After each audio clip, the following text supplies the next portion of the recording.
to another episode of Half a Corner Couch. This is a Women's Day special event, right? I've got two lovely ladies here, some of my favorite cooks in this entire country. And so we're giving you guys an episode regarding tastemakers. This is now female cooks. We're focusing on media personalities, as well as the influential world when it comes to the culinary arts.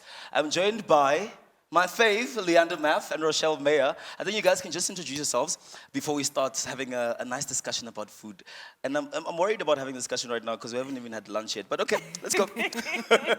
Okay, my name is Luyanda Mafanya, also known as Cooking with Luyanda. I am a food blogger, a reality TV star, cook, caterer, you know, everything that dabbles in food. Yeah. That's where I'm at. Hi, I'm Rochelle Meyer. I'm a business owner, caterer, sometimes influence. Yeah, that's what I do basically. So should you need someone to cook for you, you know where to find me. Oh, here we go. Should you need someone to cook for me, you know where to find me. So I like the fact that you use the word influence. We're going to jump straight into it, right? Mm-hmm. I saw somewhere online, somebody said something very interesting about the word influencer. And I know you guys are referred to as influencers by brands, by social media at large. And the term influence, this is now something to take away home. Mm-hmm. He says he hates the word, and this is one of my favorite vloggers on YouTube. He's called Casey Neistat. Mm-hmm. And he says the term influencer is not actually the correct term to describe what it is that people do, right? Okay. And that is because influencer basically describes the action of what it is that you're putting out there more than it tells you what it is, right? You don't call a pianist an ear pleaser. Right, so that's something to take away. And on that note, because you guys are on the social media spectrum and you guys have become very popular in terms of the culinary arts in South Africa on the social media spectrum, let's speak about how that has helped change the mentality of the culinary arts in the country, because firstly the whole world went through a pandemic, right? And we saw a lot of people start developing a new interest in the culinary arts. People started cooking at home, people became more popular, which has sort of changed the face, which was whitewashed back in the day, if I can call it that, right?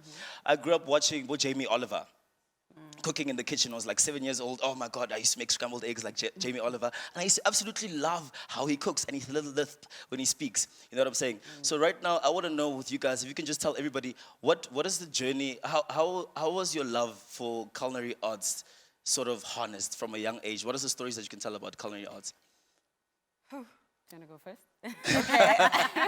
Okay, that is such a broad question, but Yeah. I can just start about when I started. I started cooking, if I'm being honest, when I was like 7. I used to go to my dad on school holidays, and because I'm the firstborn daughter, you have to just cook. You need to be the one that makes a plan for food, and you need to cook. So I started cooking in that sense, like that.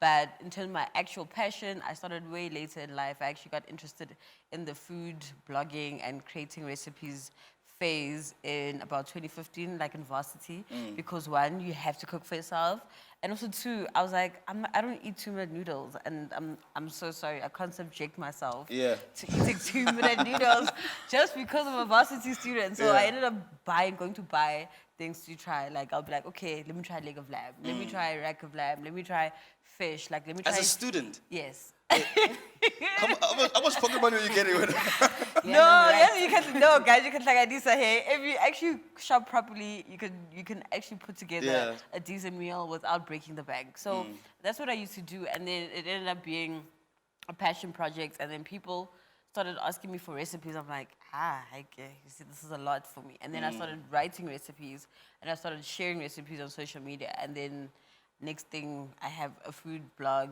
and I have an Instagram cooking page. And this was like back in 2015. So it's literally about like, we are 8 years later into how this journey has actually gone and started. And yeah. Very, very interesting. I'm going to come back to you. Something very interesting with regards to recipes. I'm going to come back to you just now. Let me let Rochelle go. Okay, how I started, I'm not even going to lie. Obviously, staying at home, they always have like staple meals which they want to eat like every day. Yeah. I'm just like, why don't we have salmon? You know, they're like, with whose money? So I waited until I moved out of home. I also started, like she said, you know, the whole recipes, trying out different things, and people would obviously DM you, why don't you drop the full recipe so that we can actually follow them? Yeah. And that's how my passion started growing. Obviously, you do a lot of research when it comes to cooking because you don't just wake up and decide, oh, okay, today I'm going to buy a shark and cook it. You know, there's a lot of research that also goes into this. So basically, that's also how I started my catering company. Yeah. And it's all because of social media, to be quite honest, because people require your services, people want to inquire for whatever occasions they are having. And that's how we got into the space, and it's booming.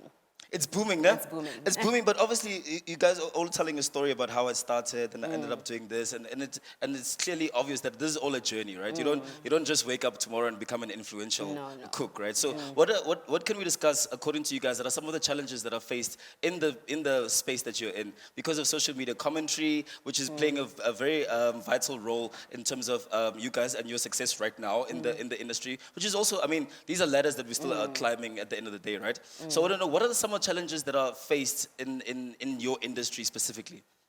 I think the first one would be how people react to what you bring to the table. And I always say no, that... Mara Rochelle, when you say, guys, give us something simple and then come on. I knew you were coming with that. But it's always simple. But it's always criticism, and I'm always open to it. But there are certain people who would just like try to bring you down. And I always say that block out the noise, because not everyone knows what you're aiming for, what you're working towards. And at the end of the day, we're all trying to build these brands so that bigger brands can reach out to you. Yeah. So constructive criticism is good for your own personal growth, personal development. But there are many, many challenges, especially as a woman. I think just in all industries, you know, but you have to be open to it because that's the only way you'll grow. Otherwise, you're just going to be stuck and think, the world hates you, but, you know, gotta take it on the chin. Absolutely. The challenges that I think are in this space, especially on social media, is trying to separate the food, the art, versus the personality.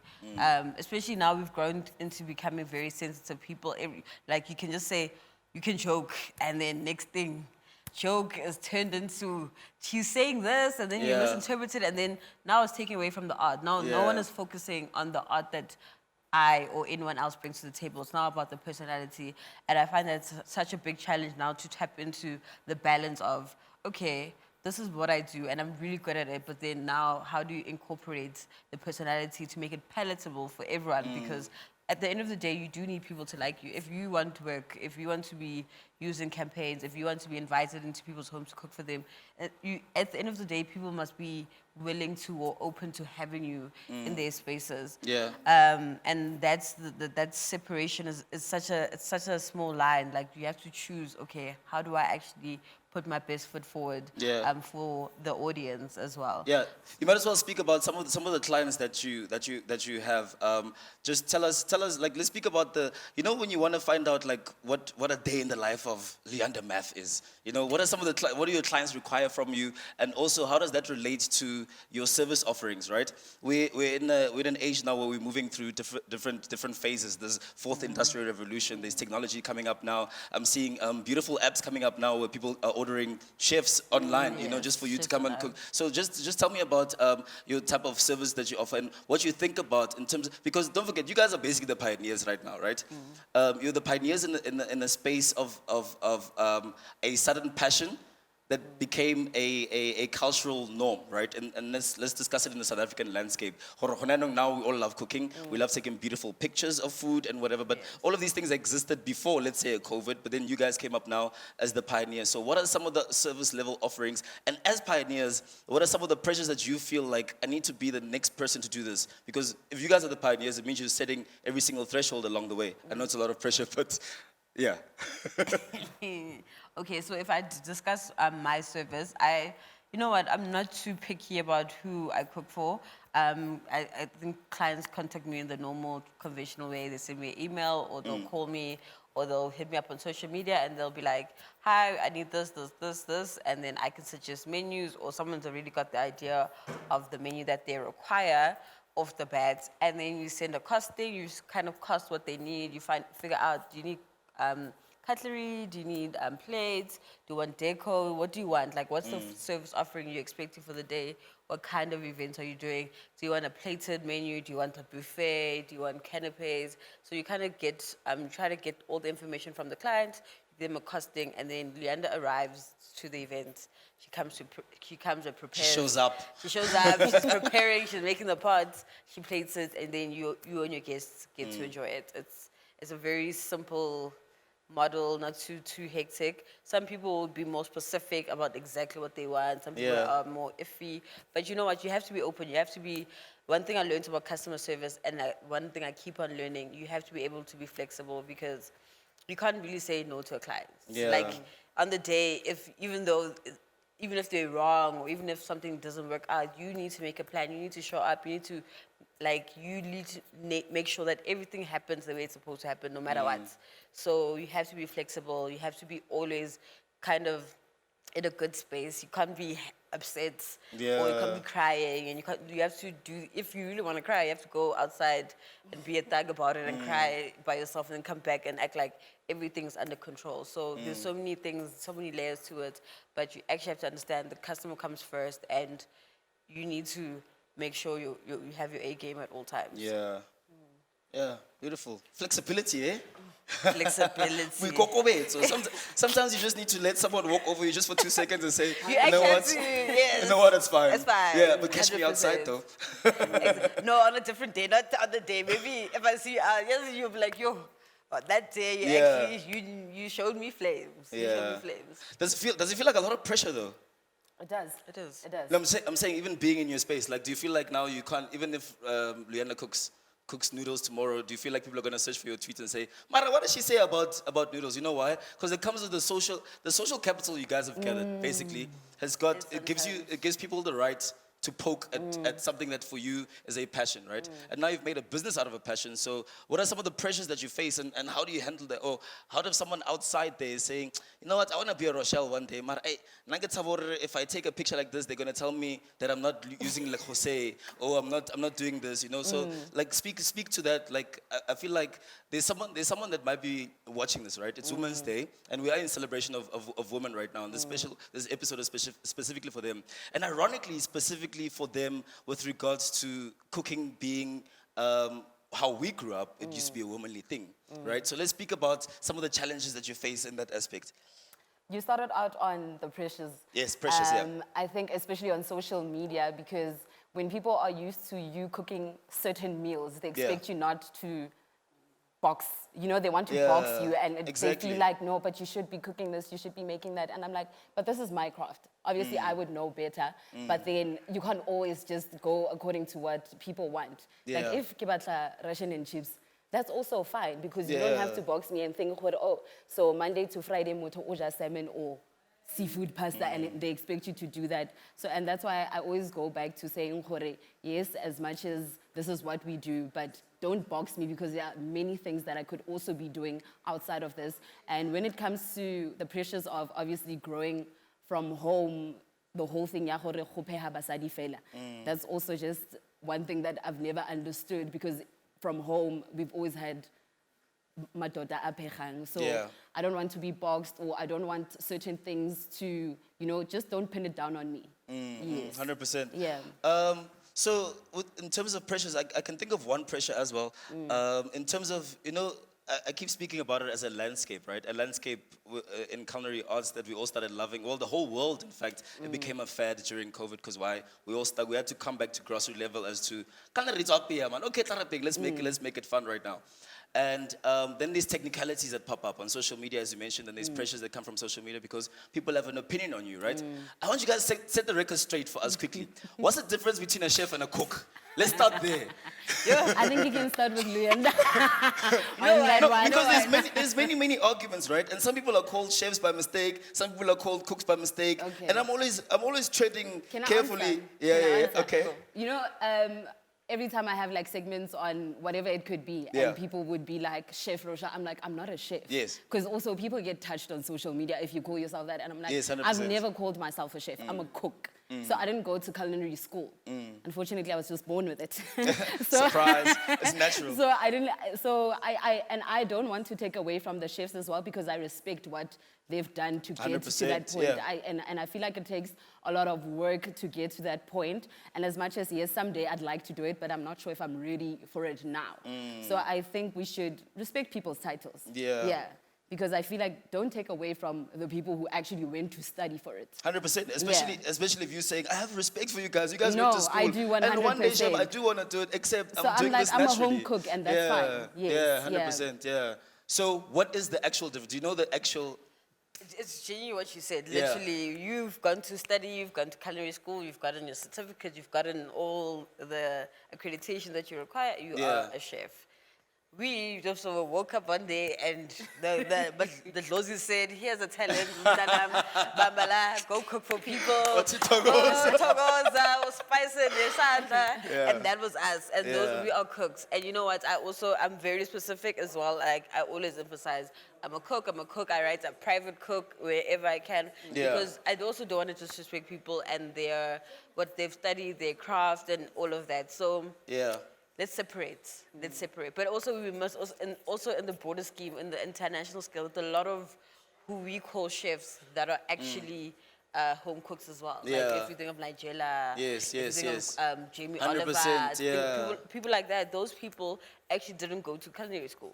But because of the time and hours spent, so some people use time as a measurement as well. So how many man hours, how many hours have you used and spent, how many years have you perfected this craft and that they end up calling themselves chefs. 100%. So there's also that element. So some people use time and some people go through other things. If we look at other qualifications, some people can go to do courses and then spend and lots everyone's of on years their getting, own journey, right? Because it is a journey. Experience. It's a journey at the end of the day, and everyone's journey is extremely different. Speaking of journey, then, I mean, there's measurements, right? Anytime somebody does something, you've got goals. You've got medium-term goals. You've got long-term goals. Because in your journey, like you said, Rochelle, I respect culinary arts, and I respect the culinary arts school fraternity. People that went to school, I respect chefs.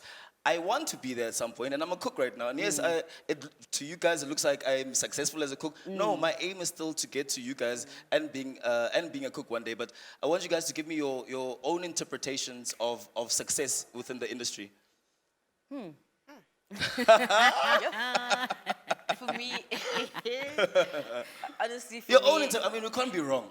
Yeah, no. For me, but I think it's a personal thing as well. It is because personal, all of us will all have our own interpretation. For me, it's always if I can impart knowledge, if I can empower the next person through what I do. So if I can give a little girl inspiration somewhere who doesn't know that they can cook or do something as simple as cooking or explore their creativity to become successful, that's what I would want to do. So for me, I'd love like a school teaching.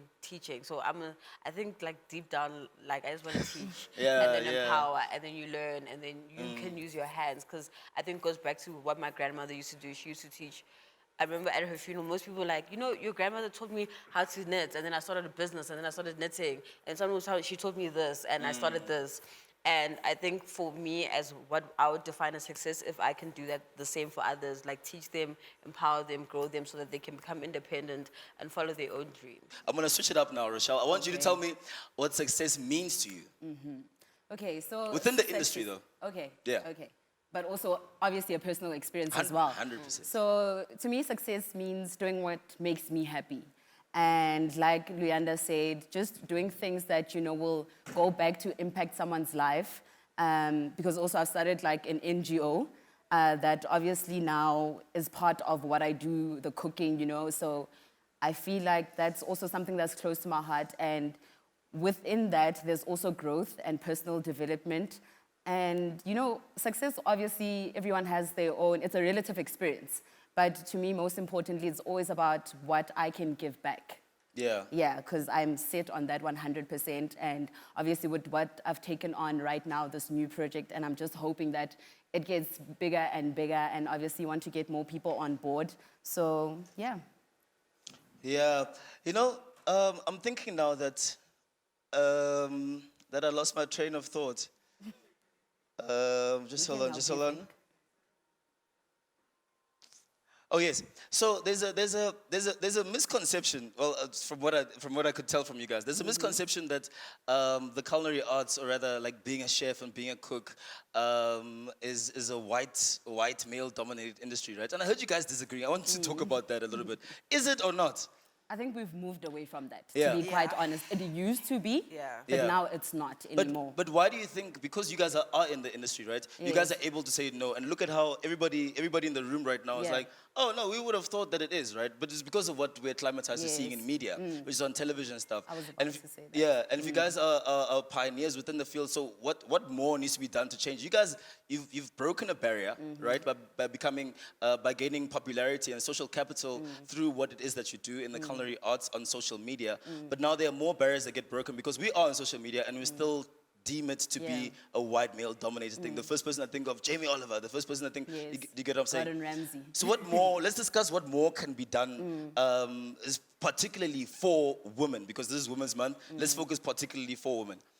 I think with this, you need to be exposed to it. Yeah. Because obviously you'll see it on social media, you'll see it on TV, and it just feels like it's male-dominated white people. But I think also when it comes to industries, you need to get into it to see what actually happens. Yeah. Are there Yes. barriers to entry in the industry? Not really. Okay. Well, this is a personal experience as Yeah, well. yeah, yeah. I haven't experienced any. So, and that's what I say, Gore, exposure is very important because looking from the outside, you might think that things are a certain way. But once you get in, then you'll see, Gore, actually this industry is not dominated by what you see on social media, what you see on television. So it's also it's very easy to break into it. Yeah. Yeah. How would you change that, Luyanda? The common public perception that it is white male dominated. You have to put. Now, how would you, if you were the captain tomorrow? If I'm the captain and Yes. it's my ship, Yeah. you literally have to put people people that look like us on the screens. You have to put them in all those spaces. Yeah. I want to see us on BBC Lifestyle. I want to see us on Netflix. Yeah. I want to see us on all these platforms that are available because where do we watch our Jamie Olivers? Where do we watch our Gordon Ramsays? They're on literally every single channel. Gordon Ramsay can get 5 different food shows at once. He'll Yeah. have Kitchen Nightmares. He'll be doing MasterChef. He'll be doing all his Hell's Kitchen and all these shows and all these different channels. But it's him, and he's the guy. So you actually have to put our faces on those platforms to Yeah. get that Because the exposure hunger is out there. The hunger's there. Yeah. We like food. We have the passion for food. We know how to cook. We can do the exact same things. We just need to put our faces on those screens. That's just the way they say representation matters. Yeah. Like that's how it has to be. You actually have to make sure that we are the faces of food. Yeah. So within, I'm sure that you guys probably attend like industry events, Lady Chef, little people they've got a je ne sais quoi and. So within the industry, do you guys find that some of the challenges, right, the power dynamics that exists within the fraternity, you know. Because for the aeroplane, there's something that's called the cockpit gradient, right? And the cockpit gradient is all about the personalities of 2 people flying an airplane, right? So you've got a captain and you've got a junior officer. That cockpit gradient has to be always level, in a certain level, because I can't respect you enough not to hold you accountable for certain things, and you also can't be bossing me around so that I don't have autonomy to make certain decisions, right? So now I want to know, in your industry, and you have to relate that to the culinary industry and some of the beef that happens between, hey, you're a chef, hey, I'm a cook, and you coming and say, no, but as cooks, I actually respect that, and I admire that, and I want to be there someday. What are some of the power dynamics that are exacerbated by jokes such as, hey, a woman belongs barefoot and pregnant in the kitchen, you know, because those are power dynamics that add on to the barriers of entry for somebody that might want to do this. So let's speak more about the culture of bad jokes, the culture of power dynamics between are you a chef or are you a cook, and so forth, and whatever's on your mind. I know it's loaded. It is. I'm just like, It's a woo. very loaded question. I can't wait to start with this one. No, start anyway. Even if you go on a tangent, we'll bring it back. Jeez. Okay. If I can. It's a discussion. We just want to know what's on your When mind, I speak, you know? okay, Yeah. if I can think of the power dynamics part, I genuinely do think there is a bit of sometimes there's a bit of tension.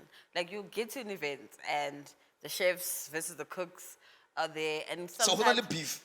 I will say beef. I will not say beef. But Yeah. Tension. Let me say There's tension. tension. Definitely tension. You can cut the tension with yes, a knife. because you know what? There's some people that will feel that you've got to gotten it easy because you did not do the work, but you've gotten the popularity quite quickly and faster than they have. Versus they went to go study, they spend money, they spend hours, and you just came here and just pitched up. Which goes back to your definition of success in the industry, because your success and mine is different. Yeah. Yes. So sometimes it can be a bit of tension, and sometimes you feel some type of way. But you know what? The thing I will say is there is space. Like it's such a big pie. Like everyone's got their own personality. Everyone's got their own thing that makes you interesting. You can there's always space for everyone. It's just that sometimes I do think there's a bit of. Some tension and some beef, not chicken. Eh?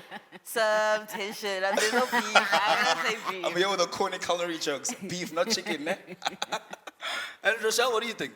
I feel like, as she said, like when you walk into events, I feel like people always try to see where they can place you. And I feel like classism also plays a major role in that, especially between chefs and cooks. Because once you say, I'm a cook, they think maybe you don't have the capabilities on the same level as them until they see your work and now they change their minds. Yeah. Like, oh, you can actually do this. And I'm like, yes, I might not have the training on your level. Which is the technical knowledge. But I'll get there someday. But those are the things that we face, to be quite honest. It's where do I place her now? Is it also gender specific within the industry? Not in our industry, to be quite honest. Like, let's take it away from... fluid. Let's say it's fluid. So if we take it away from... in this industry, where you find the males in the restaurants, you will find the male domination in restaurants. You'll find them in the kitchens of the biggest restaurants in the country. They're the head chefs. They are the ones that are running things. In our space, which is social media and blogging and maybe catering, it's mainly women. So it's good. We actually just going against each other or working like in this as peers as women. But if you think of the male domination, you think about it at a Marble, the head chef at Marble, the head chef at Gemelli, all those guys are there, and that's the separation. So if you want could that also be then the distinction between being a cook and a chef? Because I'm guessing that by being a chef, you've got the technical knowledge to run a kitchen, right? You've got the technical knowledge to have staff in a kitchen, running it in a hotel, running it in a restaurant, and that's the thing about you being a chef. But I'm not running a hotel restaurant, so I'm not. And I don't. One day, chef, it looks nice. There's so much pressure, and that is the side that's male dominated as well. Very interesting. What is what you guys deemed to be celebrated within the industry that's being done well, that you guys appreciate, and what drives your passion towards the destiny of your inevitable goals in the industry? I think giving people motivation to actually try things out. I think a lot of people, when they think of cooking and preparing food and trying to be in the kitchen, it's the fear. It's like, I can't do that, or this is scary, or why this ingredient. I think it's giving people the motivation to be able to try, and you make it seem easy. You make it seem like it's normal. Fulfilling. And then someone will be like, okay, this doesn't look too bad. Let me try it out. And maybe giving people the tools to try things out for themselves. Because some people have mental blocks. Like they will not try something as long as it looks hard. Okay, thanks. That's it for them. So you're giving the people the motivation and the tools to try something new, which is really, really cool. Yeah, I like that because it also ties into what you deem as success, right? So that means you must see yourself as successful. Yes. Oh, beautiful. And okay, Rochelle, come on. A successful black queen, ladies and gentlemen. Yes. No, like she said, there's always enough space for everyone. Yeah. And I think the most difficult thing is wanting to start because you don't know how certain people will react to what you're starting with. But I think also back yourself in everything that you do. Because at the end of the day, if you're trying to push a brand, and if you're trying to put other people on as well, then you need to believe in yourself. And then just create space for other people also just to join you on that ship that you are on.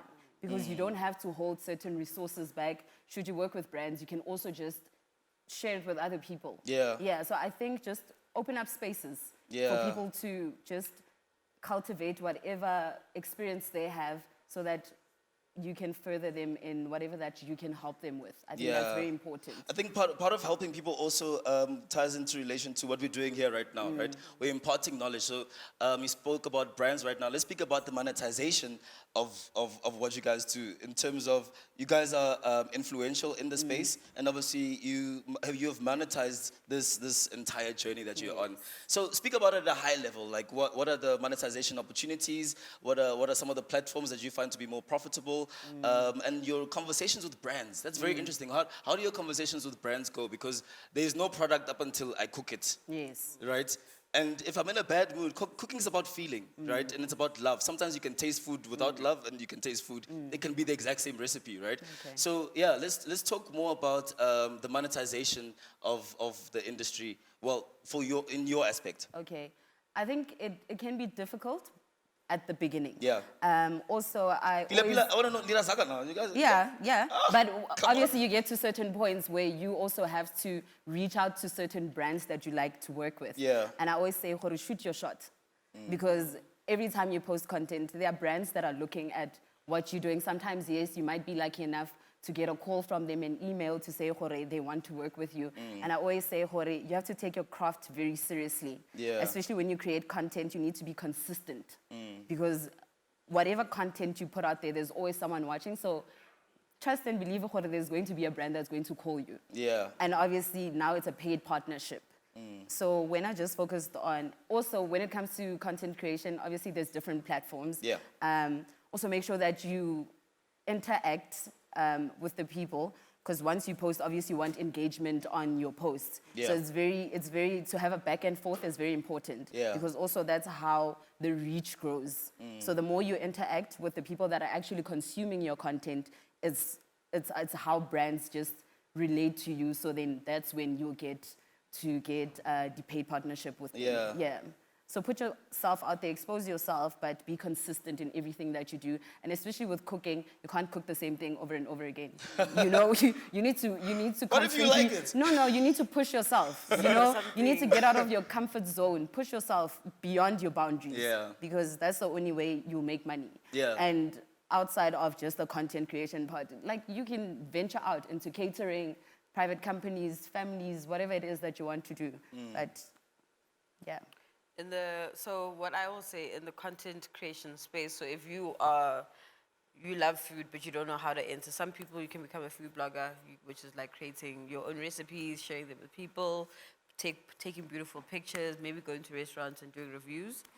You can do recipe development, so you can reach out to brands and be like, I'll create recipes with your product. So I will hit you up and say, I want to use stock cubes. Let me create recipes those recipes that you see on their websites with those products. You can be a recipe developer. You can also become a food stylist, which is literally just making sure it looks like magazine worthy all times. I've heard they put like Vaseline on They burgers. put Vaseline, they spray stuff with oil and water, and there's so many things. The food is inedible by the time you make it. Yeah. Sometimes but it's also a career that you can actually make quite a bit of money on. So I would say there's a few things you can do in the food space in terms of monetizing it.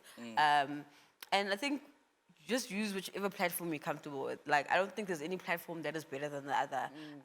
TikTok right now is booming. So, and I've noticed that everyone is cooking on TikTok, and no one cares about perfection there. No one cares about perfection. TikTok is free, no? It's free. When I'm picking a hot pot, one plate, no one cares. If the food looks good, it looks good.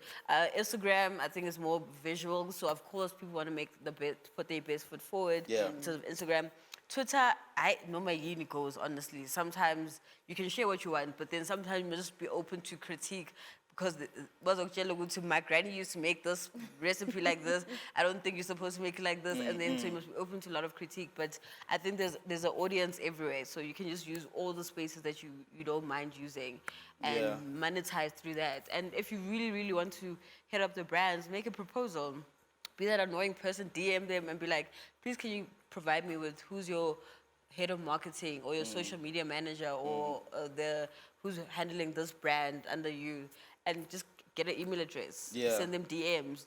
Tag the brands that you love on your post. So if you're posting something, tag all of them. Tag 90 brands, tag magazine, tag agencies, and see who will buy it. And then that's how you will get into the stage of monetization. In your space, remember I told you about the misconception as to how it's a white male-dominated industry, which you guys have just changed now for me today and say, nah, not really. It's a different field altogether. What are some of the initiatives or programs that exist to uplift black women within the industry?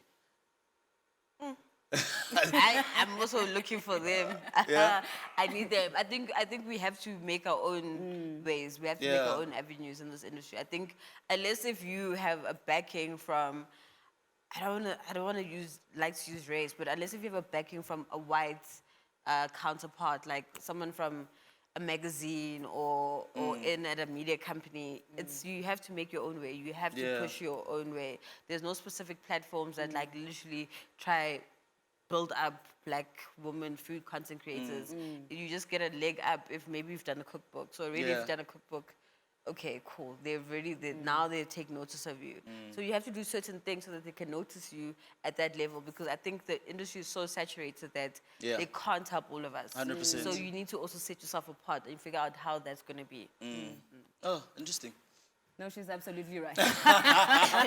You're waiting for me to say the same thing. No, she's absolutely right. Retweet. There aren't any. Retweet. So, okay. So then in closing remarks, right, I want you guys to then speak to, not necessarily speak to someone who's looking up to you, right? Because we've imparted the knowledge to just at a high level. We've imparted knowledge to those people. I want you guys to speak to industry colleagues, right? People that you see as your peers. For the sake of Women's Month, I want it to be two women. What it is that you hope for the industry, and sort of your aspirations for the industry that you guys are in, and what you guys can do together to take it to where you deem it to be a shining star. I've had one word in my mind the whole time. Say it. Collaboration. Wow. Love it. Love it. We need to, Love it. we need to literally work together. I Yes. think if we are seen as working together, elevating each other, putting each other on in different ways. Is it I harder think for women to collaborate in the social media influencer spectrum? I don't know. It's tricky because sometimes people will box you guys, and then there's so many layers to it. But I think if we actually collaborated especially when you are all trying to do the same thing, I think it would be such a 10 times better. We'll be able to do so much more. 100%. Because as soon as you're united, people can't really mess with you, or people can't even bring you down, and people can't not take your work seriously. As soon as you work together and you guys show that you're united and that you guys are doing the same thing, you guys enjoy the same thing, that there's no conflict. People, it creates such a stronger scenario in terms of in the industry. I don't know. Yeah. Rochelle? No, I agree with her. I want to ask you something, something simple. A message that is related to hope for women in your industry. Shoo. Yes. Something simple. Like, do you see, Some- how does it something- feel now when you say something But simple like in to a us? bona pattern. Yeah. Running pattern.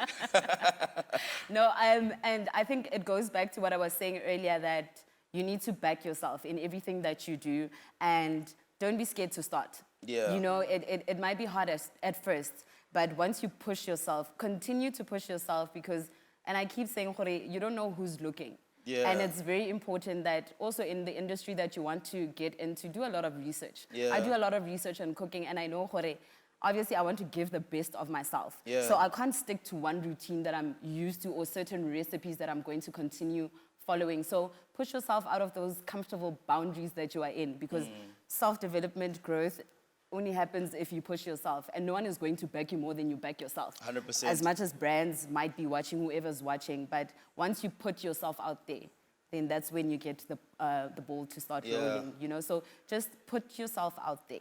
Yeah. There's someone who's watching, who's willing to help you. All right. So put yourself out there. Collaborate.